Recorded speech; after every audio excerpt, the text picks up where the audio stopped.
lesson or recap video where we're going to be recapping our class from the 13th of May on Monday.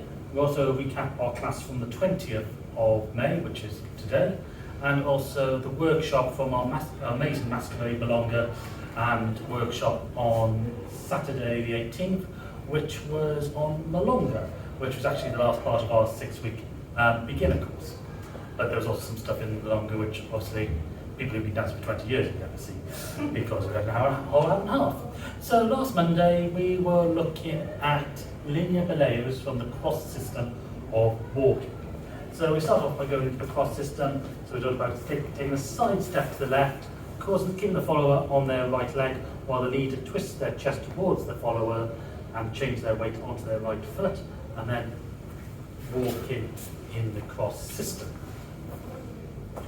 From there, we use this to generate some linear Boleos. So what we were doing was, as a leader, we were sinking into this standing leg as we take the step. So, as I step forward on my right, I'm sinking in, which brings my follower down, and then I can bring her up, and we end up in this Bolero position, which is also slightly called gardery because we are leaning away from each other, so we've created this space in the embrace.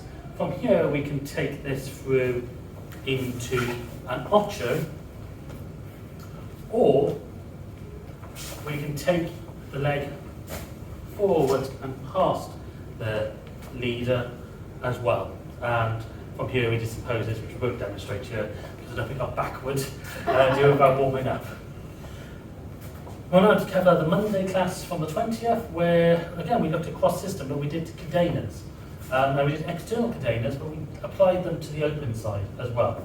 So we started off again with this cross system of walking, but then as I step forward my left foot, instead of stepping outside, I step across my follower, making sure my chest is twisted in the other direction, and coming out on the dark side of the embrace.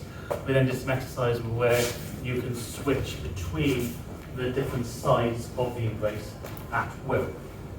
Then for the cadena, we'll go straight into this from the outside.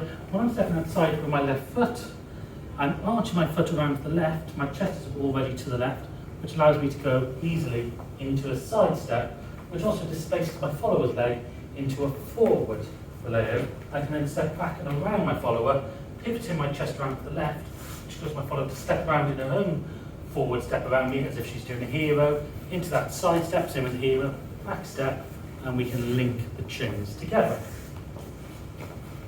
And what we can do on one side of the embrace, we should be able to do on the other. So here's my external cadena normally.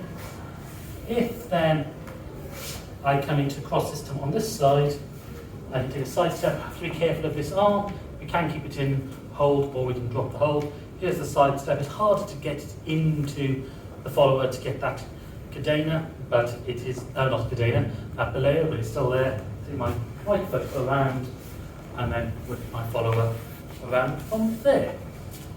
So some tricky little ideas and concepts there. Involves flexibility in the embrace, involves the flexibility on either side of the embrace, good size steps, good footwork or foot projection methods, things that many people we see just don't have.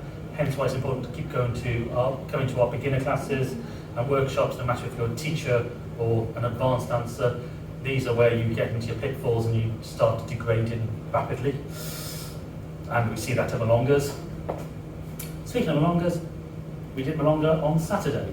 So we start off with our basic box. So a back step, a side step, forward outside, forward in line, progressing sideways down the room. Because it's Milonga, we can actually lift the foot off the floor slightly, taking smaller steps to allow us to be able to do very quick and come up onto the balls of the feet to de-weight our follower, to make them even quicker, so we can change the speed of our steps depending on whether we want to dance on a double time or just the normal time.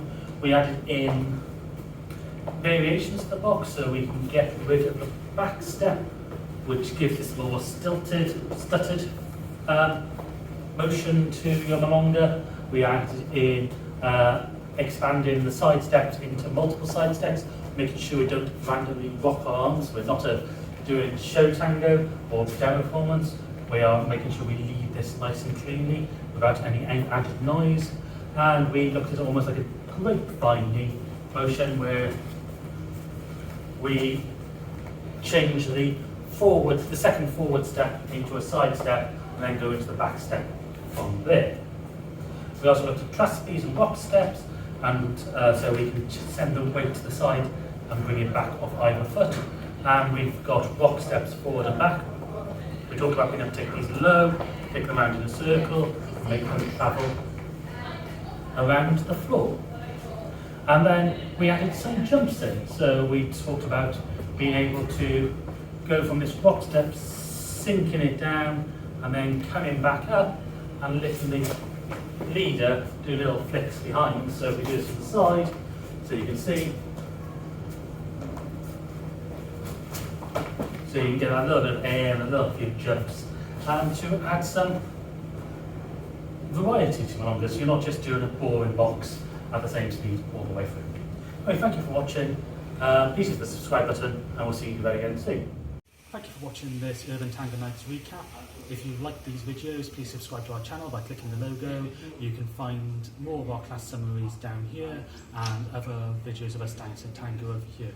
You can also follow us on Facebook, Instagram, Twitter and Meetup. Links are in the description below.